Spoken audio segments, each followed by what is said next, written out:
Hello, founders and aspiring founders.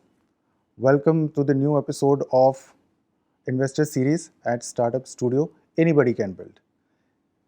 Investment एक बहुत ही क्रूशल स्टेप है for any startup founder to actually navigate the journey, और उस जर्नी को आसान बनाने के लिए, आपको बेहतर समझाने के लिए आज हमारे साथ इस इन्वेस्टर सीरीज़ में तुषार कंसल जी हैं, who is an angel investor holding significant investments into the 6 portfolio companies. Along with the investor, connected with 450 plus investment corporations, including angel networks, syndicate companies, VC firms, HNIs, corporate networks, and actively engaged in the financial advisory of Loyal VC, which is a Canadian VC firm. So I think with this particular kind of expertise with us, it would be great to welcome Tushar ji on this particular show. और हम ये expect करते हैं कि आपके साथ हमारा जो ये डिस्कशन है वो किसी भी स्टार्टअप फाउंडर के लिए काफ़ी फ्रूटफुल होगा अपने स्टार्टअप और इन्वेस्टमेंट जर्नी को ईजिली नेविगेट करने के लिए। So welcome Tushar ji. Thank you, Vivek ji, for having me. It is always a pleasure to be at Startup Studio at IID, and I'm very happy to be here. Thank you. So Tushar ji, since you are you yourself is an investor, and होता ये है कि as an investor जैसा हम अक्सर देखते हैं कि you might be experiencing and might be getting whole lot of pitch decks, which is one of the most common thing जो स्टार्टअप फाउंडर्स और स्टार्टअप इकोसिस्टम में यूज़ होता है। सो हम यहीं से शुरू करते हैं, which is a very common thing. Every startup starts with somewhere with the pitch deck. So how do you see pitch deck when you receive any deck in your mail inbox or in your WhatsApp chat or anywhere? देखिए, बहुत ही अच्छा प्रश्न है ये। और एक pitch deck के अंदर मैं मोटे मोटे तौर पे तो 12-13 चीज़ें होती हैं जो देखते हैं हम। लेकिन मोटे मोटे तौर पे अगर देखा जाए तो जो चीज़ हम कई साल पहले देखते थे वही चीज़ें आज इम्पॉर्टेंट हैं। जैसे कि अभी जो स्टार्टअप का बिजनेस है वो अभी क्या कर रहा है। अभी अगर उसने 1 साल में या 6 महीने में 50-60% की ग्रोथ की हुई है, बहुत ही लो बेस के ऊपर से, इसका मतलब वो ऑलरेडी कुछ करके दिखा रहा है। तो एक चीज़ वो है। दूसरी चीज़ मैं ये देखता हूँ कि जिस मार्केट में वो ऑपरेट कर रहा है उसमें अभी ठहराव है या फिर वो मार्केट एक्चुअली में कुछ कर रही है। जैसे कि कोविड आया तो सब ऑनलाइन एजुकेशन शिफ्ट हो गई, तो उस टाइम पे सारे लोग ही ऑनलाइन पढ़ रहे थे। अगर उस टाइम पे कोई कंपनी आई और वो कहती है कि हम ऑनलाइन करेंगे और ऑफलाइन में एक्सपर्टीज़ है हमारे पास, तो मेरे लिए तो वो बहुत बड़ी प्लस चीज़ मानी जाएगी। और तीसरी चीज़ है वो टीम, क्योंकि मेन तो हम लोग फाउंडर के ऊपर ही पैसा लगाते हैं कि फाउंडर की क्वालिटी क्या है, उसकी इंटेंशन क्या है। और सबसे ज़्यादा बड़ी चीज़ ये है कि वो जो प्रॉब्लम सॉल्व कर रहा है उससे कितना जुड़ा हुआ है, कि उस प्रॉब्लम को का दर्द वो समझता है या नहीं समझता। ये 3 चीज़ें मेरे हिसाब से अगर शॉर्ट में देखी जाएँ तो सबसे इम्पॉर्टेंट हैं। बाकी फिर और चीज़ें आती हैं कि अगले 5 साल में कैसे करेगा, अभी कितना पैसा माँग रहा है, उसको कैसे यूज़ करेगा, उससे कैसे रिटर्न जनरेट होगा, वो फिर देखने को तो फिर बहुत चीज़ें हैं जो और देख सकते हैं। वंडरफुल। तो जनरली जो एक इन्वेस्टर देखता है वो ही स्टार्ट्स विद द प्रॉब्लम, कि somewhere what is that big problem a founder is trying to solve, and कहीं ना कहीं this becomes the core of any pitch deck जो एक इन्वेस्टर को अट्रैक्ट करता है। सो अभी recently since you are holding, you are actively investing and holding lot of portfolios, तो जैसे जो इमर्जिंग प्रॉब्लम्स है that you think that should be somewhere in your interest areas of investment, और वो क्या क्या हो सकते हैं, सो दैट जो भी फाउंडर्स अभी हमें देख रहे हैं या सीख रहे हैं, they should be clear exactly what are the areas, what are the problems, क्योंकि प्रॉब्लम्स बहुत सारे हैं, चैलेंजेस बहुत सारे हैं। देखिए, कुछ प्रॉब्लम्स तो ऐसी होती हैं जो लोग जिनको हम वैनिटी प्रॉब्लम्स बोल सकते हैं, कि भाई अच्छी लग्ज़री की ब्रांड्स नहीं मिल रहे। अब ये तो अगर इंडिया जैसी देश में देखा जाए जहाँ पे mass market is the main market, तो उसके लिए ये प्रॉब्लम को एक वैनिटी प्रॉब्लम बोला जाएगा। लेकिन आप एक ऐसी प्रॉब्लम पकड़ो, जैसे अभी दुनिया में इज़राइल में युद्ध चल रहा है, यूक्रेन में चल रहा है, और इराक में युद्ध हो चुका है। और एक कंपनी में मैंने इन्वेस्ट किया था, वो कॉक्लियर इम्प्लांट्स होते हैं जो कान के पीछे स्किन के अंदर लगते हैं। तो वो ऐसे बच्चों को और बड़ों को लगते हैं जिन्होंने कभी कोई ब्लास्ट की वजह से उनका कान वर्क नहीं कर रहा, और कई बार थोड़े से वैसे भी और भी रीजंस होते हैं जिसकी वजह से, तो वो कॉकलियर बड़े महंगे होते हैं क्योंकि सिर्फ 2-3 कंपनीज़ हैं जो दुनिया में बना रही हैं। तो मैंने एक कंपनी में ऐसे इन्वेस्ट किया था जो 50% डिस्काउंट पे कॉकलियर इम्प्लांट की टेक्नोलॉजी लाई थी स्विट्ज़रलैंड से। तो मेरे हिसाब से अगर आप आज ही देखो तो जितनी ऐसे इंसिडेंट्स चल रहे हैं जहाँ पे इंजरी होती है, वहाँ पे अगर हम कोई हेल्थ का प्रोडक्ट यूज़ करने चलते हैं, तो वो सारे वो लाइसेंस्ड और इंटेलेक्चुअल प्रॉपर्टी वाले प्रोडक्ट होते हैं जो बहुत महंगे पड़ते हैं। तो अगर उसके अंदर किसी को 50% डिस्काउंट पे इंश्योरेंस कवर्ड नया प्रोडक्ट मिल जाए, तो अब जैसे आर्टिफिशियल इंटेलिजेंस की आप बात करते हो, तो आर्टिफिशियल इंटेलिजेंस आजकल हर कोई बोल रहा है कि आर्टिफिशियल इंटेलिजेंस वो है क्या? अब अगर आप देखें तो मोबाइल यूज़ करते करते हमें आर्टिफिशियल इंटेलिजेंस का इतनी आदत पड़ गई है कि अगर कोई वेबसाइट आपको बिना एआई यूज़ करे, आपको अगर उससे डील करना पड़े वेबसाइट से, तो आपका माइंड कहेगा कि ये कितनी थकी हुई वेबसाइट है। जैसे मैं आपको एग्जांपल देता हूँ कि आप ज़ोमैटो पे जाते हो, उसको पता होता है कि आप यूजुअली क्या ऑर्डर करते हो, तो वही आपको ऊपर दिखाता है। उसको पता होता है कि आप कौन सी रेंज के प्रोडक्ट्स ऑर्डर करते हो, घर के पास से करते हो या दूर से भी कर लेते हो, तो वही आपको ऊपर दिखाता है। फिर जब आप उसके बास्केट में डालते हो कुछ, तो उसके साथ में 2 एडिशनल प्रोडक्ट्स दिखाता है जो उससे कॉम्प्लीमेंट करते हैं और पूछता है कि ये दोनों भी चाहिए तो आप ले लो। फिर उसको पता है कि आप कूपन यूज़ करते हो तो 3 कूपन के वो ऑटोमैटिकली आपको दिखा रहा होता है। आर्टिफ़िशियल इंटेलिजेंस का बेसिक यूज़ है कि इंटेलिजेंट चॉइसेस दिखाना और अच्छी स्पीड से दिखाना। तो यही चीज़ हर जगह यूज़ हो सकती है। आईआरसीटीसी, इंडियन रेलवेज़ यूज़ कर सकती है। इंडियन रेलवेज़ में आप जाओ, लॉगिन करो, आपने जगह डाली, उस जगह के वो आपको पुरानी सारी जो आपने ट्रेन्स चूज़ करी थी उसकी चॉइसेस दिखा दे पहले। फिर दिखा दे कि इस हफ़्ते की कौन-कौन सी ट्रेन्स हैं और आपको टाइम के हिसाब से कौन-सी सूट कर रही है। फिर उसकी प्राइसिंग क्या है, आपको कौन-सी प्राइसिंग सूट करेगी। अगर उसने एआई यूज़ करके ये सब आपको दिखा दिया, तो आप तो जितनी आपकी लॉयल्टी बन गई उस वेबसाइट के लिए, वो लॉयल्टी को आप कंपेयर ही नहीं कर सकते। तो मेरे हिसाब से एआई इज़ वन थिंग जो अनअवॉइडेबल है। उसी तरीके से एग्री टेक के अंदर अगर इंडिया का देखा जाए, तो हर कोई ये कहता है अनऑर्गेनाइज़्ड मार्केट है। हर कोई ये कहता है कि फार्मर गरीब है और फार्मर के पास छोटे लैंड होल्डिंग्स हैं, तो उसके पास परचेजिंग पावर नहीं है कि वो टेक्नोलॉजी को मास अडॉप्ट कर सके। अभी मैं आईआईटी रोपड़ की पिचेज़ में था, उसमें agri tech was the theme. ऐसे-ऐसे प्रोडक्ट्स बनाए हैं, इतने सस्ते-सस्ते पॉइंट्स पे, प्राइस पॉइंट्स पे प्रोडक्ट्स बनाए हैं लोगों ने कि आई वाज़ सरप्राइज़्ड कि मतलब ये प्रोडक्ट तो फार्मर खरीद सकता है। सॉइल टेस्टिंग हो गई या हाइड्रोपोनिक्स हो गया, मतलब तो उसमें भी टेक्नोलॉजी का यूज़ करके, तो टेक्नोलॉजी तो एक ओवरराइडिंग थीम है और एआई उसके अंदर एक सब थीम है।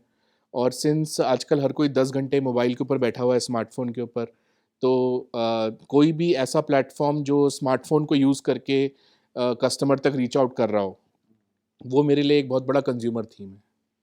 वंडरफुल। और जनरली सही भी है कि there are lot lot of technologies that is emerging, चाहे वो एआई हो, ब्लॉकचेन हो, वेब 3 हो, things are coming up, but somewhere technology is a tool, how you are going to use it to solve what problem at scale, that make sense. तो pitch deck के बाद जैसे क्या है कि टेक्नोलॉजी इंटीग्रेशन तो एक अनअवॉइडेबल फैक्ट है। Somewhere if the business has to innovate and it has to reach at scale, तो टेक्नोलॉजी इंटीग्रेशन तो उसको करना होगा। So as an investor, how do you assess कि अगर कोई स्टार्टअप फाउंडर ये कहता है कि we are using this particular technology, और इससे क्या होगा कि हम से फार्मर्स को क्रॉप सेंसिंग फैसिलिटी देना चाहते हैं, ठीक है, जिससे क्या हो कि से प्रिडिक्टिव एनालिटिक्स है और वो ये कहता है कि ठीक है, कोई कैमरा ऑन करे और प्लांट लीव्स से उसको पता चल जाए कि ये बीमारी हो गई। Now if this particular model comes to you, then how do you assess कि इसमें इन्वेस्ट करना चाहिए कि नहीं करना चाहिए? देखिए, ज़्यादातर मेरे जो कोलीग्स हैं, वो हमेशा ये कहते हैं कि अगर टेक्नोलॉजी में हाथ डाल रहे हो, तो उसका पेटेंट होना चाहिए, उसकी इंटेलेक्चुअल प्रॉपर्टी होनी चाहिए। वो सिर्फ़ इसलिए कि जितने टाइम तक वो प्रोडक्ट बिके, तो उससे इतने प्रॉफ़िट्स आएँ कि आपका इन्वेस्टमेंट का रिटर्न मिल जाए आपको। तो बहुत सारी ऐसी टेक्नोलॉजीज़ हैं जो कोई कंपनी आई, स्टार्टअप आई, उसने बाहर का एक टेक्नोलॉजी पकड़ लिया और उसका इंडिया का लाइसेंस ले लिया। और वो कहते हैं कि इसको हम इंडिया में चलाएँगे, आप हमें फंडिंग दो। अब मेरे पास एक कंपनी आई थी, गुड़गांव बेस्ड कंपनी थी। वो प्लास्टिक को पेट्रोल में कन्वर्ट कर देता है। अब ऐसी बहुत सारी चल रही हैं मार्केट में, टेक्नोलॉजी है, लेकिन प्लास्टिक के वॉल्यूम से कंपेयर करके जितना वो पेट्रोल बनाता है, ये उसका 75% बनाता है, बाकी सब 50% बनाते हैं। तो वो मशीन की एक वैल्यू थी, मतलब कि ये आज अगर मास मास स्केल पे लग जाए, तो इंडिया तो petrol deficient, oil deficient nation है, कंट्री है, सारा इंपोर्ट करते हैं, इतना बड़ा इंपोर्ट बिल है। तो अगर इस टेक्नोलॉजी को आपको बाहर से लीज़ भी करना पड़े, मेरे हिसाब से तो एक वायबल स्टार्टअप खड़ी हो सकती है और उसमें पैसे लगाए जा सकते हैं। मेरा ये मानना है कि स्वदेशी जिसको कहते हैं कि आप 100% अपने देश में बनाओ, वो आज के परिवेश में सही नहीं बैठता। बिकॉज़ कोई भी एरोप्लेन भी ले लो या कार भी ले लो, तो वो एक सप्लाई चेन से आता है। बिल्कुल। तो आप अगर आज एक एरोप्लेन बना सकते हो जिसमें आप दूसरे देश के प्रोडक्ट्स यूज़ कर सकते हो, तो क्यों ना करो, अगर वो बेटर प्रोडक्ट है तो। तो मेरी सोच तो ये कहती है कि हॉर्सेस फॉर कोर्सेज, मतलब अगर कोई टेक्नोलॉजी आपको सस्ते में ऑफ द शेल्फ मिल रही है और उसको यूज़ करके कोई आप एक ऐसा प्रोडक्ट दे पा रहे हो जो यहाँ का कंज्यूमर उस चीज़ के लिए पैसे देने को रेडी है, तो it's also a viable business. लेकिन ये बात आपने बिल्कुल ठीक कही कि टेक्नोलॉजी को आप असेस कैसे करते हो। तो सबसे इम्पॉर्टेंट चीज़ ये है कि हमने कुछ आईआईटी के स्टूडेंट्स रखे हुए हैं, जिनके साथ हमारे they are on our panel basically. तो जो भी टेक्नोलॉजी आती है हम उसको ड्यू डिलिजेंस एक छोटे लेवल का ड्यू डिलिजेंस हम उनसे करवा लेते हैं प्रोडक्ट कि और टेक्नोलॉजी लेवल पे भी। हाँ, कि वो जेन्युइन है या नहीं। बिकॉज कई बार जेन्युइन कंपनीज बहुत जेन्युइन आती हैं हैदराबाद से, बैंगलोर से, गुड़गांव से और नोएडा से भी काफ़ी कंपनीज हैं, बट जेन्युइननेस तो देख चेक करना पड़ता है। क्योंकि बहुत सारी चीज़ें टेक्नोलॉजी के साथ होता गया, it becomes copy, me too products, me too copy है और टेक्नोलॉजीज एंड कुछ platform off the shelf available है, लोग उसके ऊपर थोड़ा सा कस्टमाइज करके आपको कह देते हैं कि हमने ये जेन्युइन टेक्नोलॉजी सो बनाई है। कहीं ना कहीं मैं ये असेस कर पा रहा हूँ कि होता क्या है कि जितना एक फाउंडर्स का रोल क्रिटिकल होता है एक वेंचर को बिल्ड करने में, इन्वेस्टर का रोल भी कम क्रिटिकल नहीं है टू एक्चुअली फाइंड आउट कि what is the right team, right product, right company to actually put money in. Reason is since आप एंजल इन्वेस्टिंग करते हैं और ये माना जाता है कि एंजल इन्वेस्टमेंट जो है वो इन्वेस्टमेंट का सबसे ज़्यादा रिस्की फेज़ है। बिल्कुल। ठीक है, while the venture goes to next round of funding with higher valuations, अगर वो वीसी में जाते हैं तो that is less risky because that have must proven business model. तो एंजल इन्वेस्टमेंट में इस रिस्क को मिटिगेट करने के लिए आप कैसे इसको मिटिगेट करते हैं, and which can help the founders also to understand कि this is how we should actually move and think towards raising the angel investment.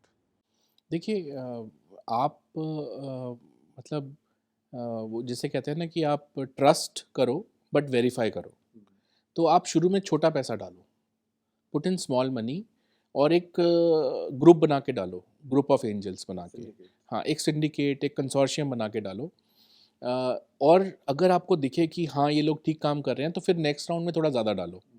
आप पहली चीज़ तो आपको थोड़ा सा उनको ऑब्जर्व करना पड़ेगा कि वो कैसे टीम वर्क कर रही है।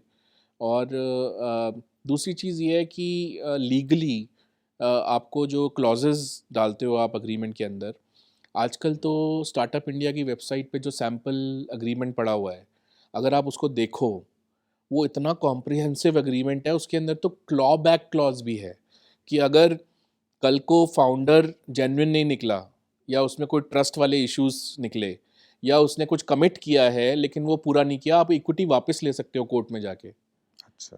तो तो लीगली आप अपने आप को प्रोटेक्ट करो। ऑल्दो मैं ये कहता हूँ कि देखो, इन्वेस्टर और फाउंडर भी एक जोड़ी है, तो आपस में काम तो ट्रस्ट बेसिस पे ही होता है। लेकिन लीगली प्रोटेक्ट करने से ये होता है कि at least nobody will take you for granted. और दूसरी बात ये है कि आपके पास फिर जेन्युइन लोग आएंगे जो जिनको पता है कि they are doing genuine work. और तीसरा ये है कि आपको जिस फील्ड की थोड़ी समझ हो, आप उसके अंदर पैसा डालो। मतलब आप ऐसा मत सोचो कि नहीं अभी तो एआई की वो चल रही है तो मैं एआई में डाल दूंगा।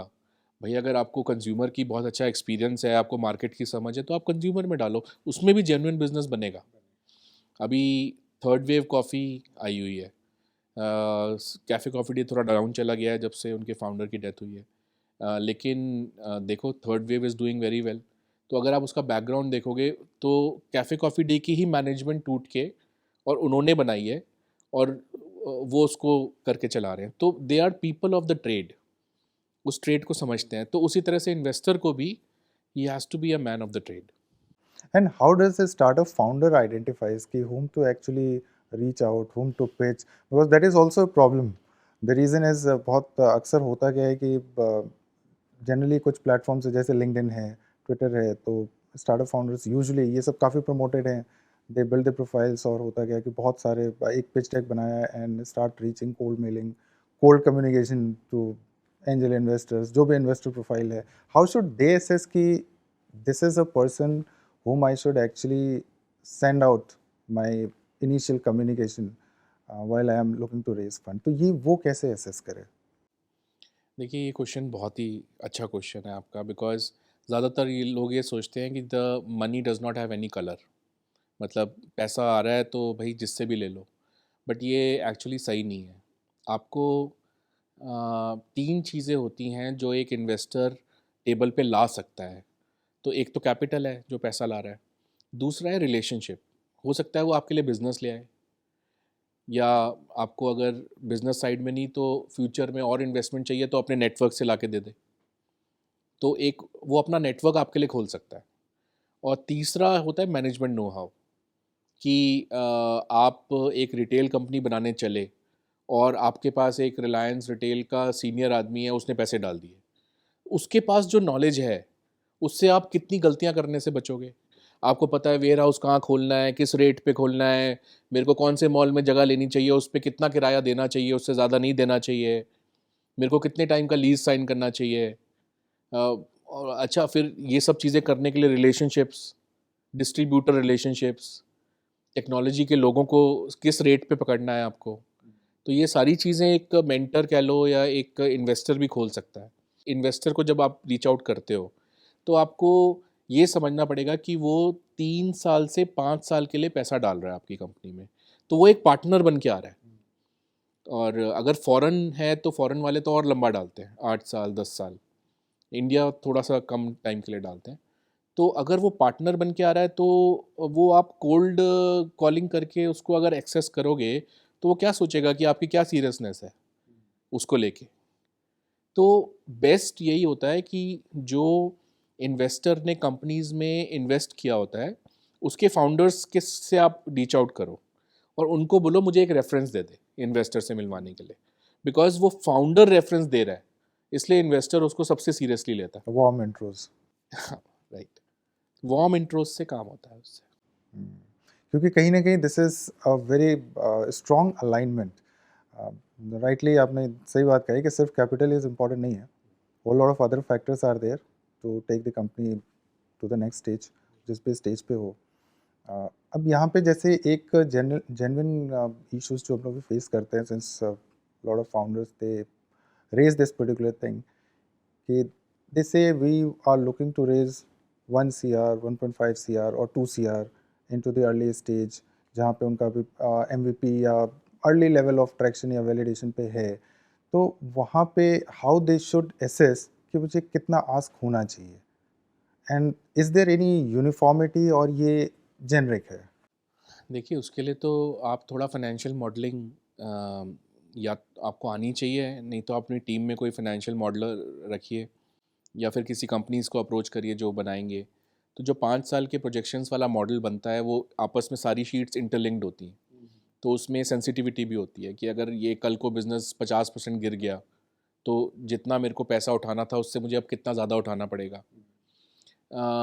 बॉल पार्क फिगर अगर आप देखो तो 18 महीने का जो कैश बर्न है, कैश बर्न मतलब जितना पैसा आपको जेब से लगाना पड़ रहा है कंपनी को चलाने के लिए, जब तक उसके रेवेन्यू सेटल नहीं हो जाते, थोड़ा सा कैश फ्लो बढ़ नहीं जाता।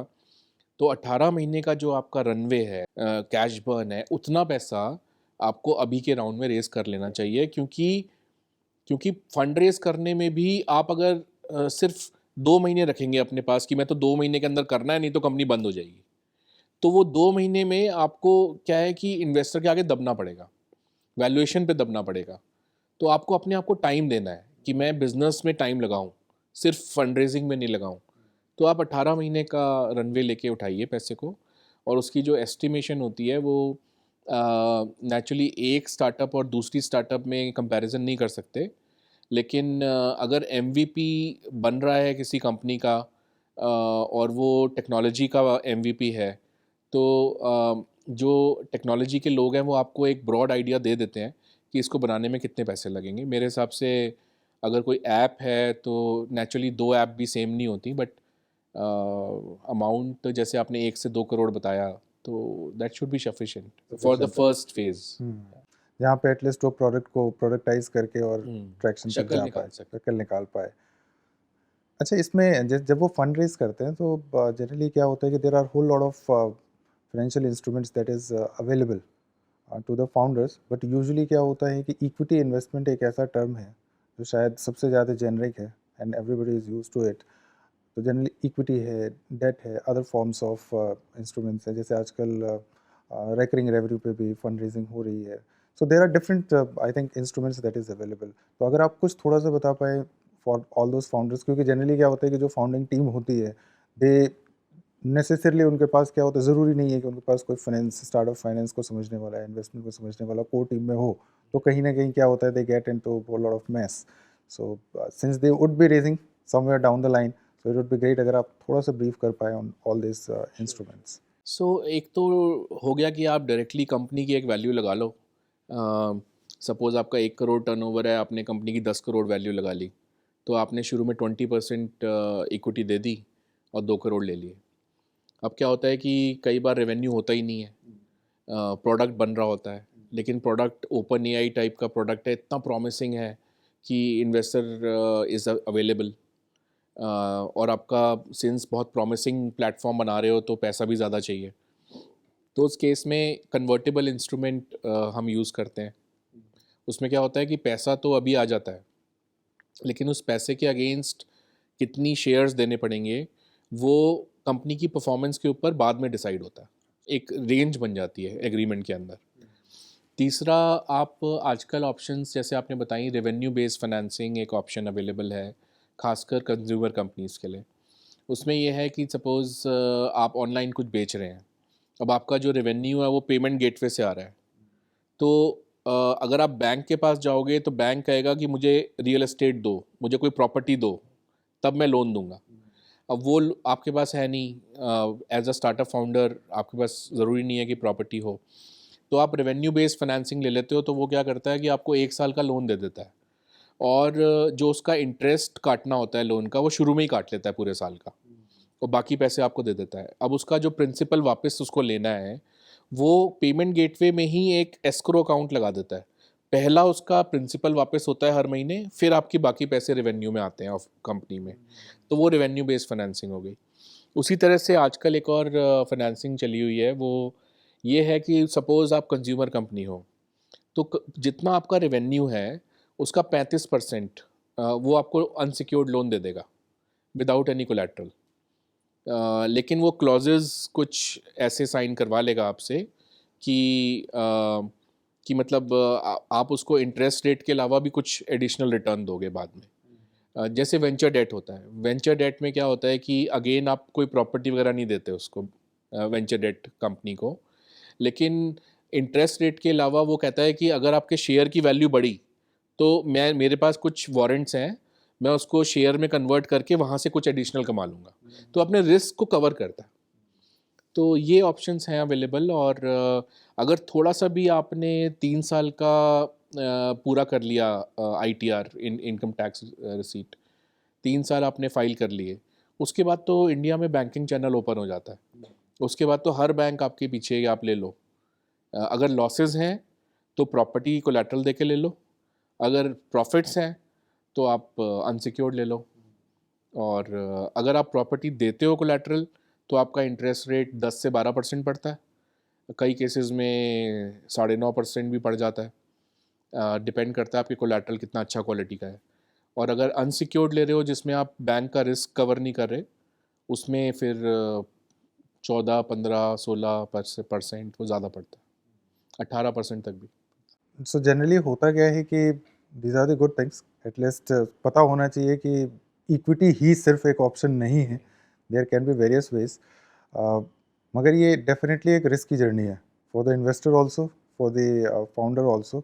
और जनरली यही एक पर्पज़ है कि bringing the investors on the table here so that they can share the journey, share some of the things that is very crucial for every startup founder. The reason is startup का purpose जो startup studio के through है is to make it inclusive. और since investment एक बहुत ही exclusive domain है, reason क्या होता है कि जब तक कोई भी स्टार्टअप फाउंडर एक इन्वेस्टर के कैपिटल तक नहीं पहुंचता है, टर्म शीट तक नहीं पहुंचता है, तब तक उसके लिए हो सकता है कि ये सारी चीज़ें अनअवेयर्ड हो, एंड ही और she might be learning it from the unaccredited sources. So it's wonderful कि हम लोगों ने कुछ बेसिक चीज़ें जो एक स्टार्टअप फाउंडर की होती हैं, इन्वेस्टमेंट का जो एक पार्ट है, क्रिटिकल एस्पेक्ट है, उसको आपने हमारे साथ शेयर किया, सो दैट कि जो भी फाउंडर कहीं भी कोई भी प्रोडक्ट या कंपनी बिल्ड कर रहा है and he is looking for कि कहीं ना कहीं हमें एक early stage angel funding raise करना है, सो ही और she can get the right kind of understanding and information through the investors like you जो हमारे साथ यहाँ ज्वाइन करते हैं, and they can better manage their investment and the fundraising process with the credible investors जो हैं.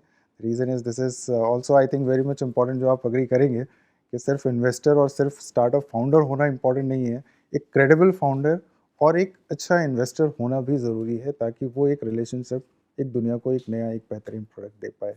सो with this I thank you Tushar ji कि आप ने अपना समय निकाला, और जनरली जो स्टार्टअप फाउंडर्स हैं who is building something somewhere across, they can get benefited with this particular series. और आप हमारे साथ हमेशा हैं. अगर कोई भी इन्वेस्टमेंट रेज कर रहा है, then we are going to help you through the credible network of investors with this startup studio. But these are the things that is very prominent and very basic fundamental things for anybody who is trying to build a startup across. Raising and fund is a very important and natural step. Every business will be requiring capital, but what is the fundamental of the capital, how an investor sees the investment for his portfolio companies, you also should try to understand. Just raising fund is not the whole thing.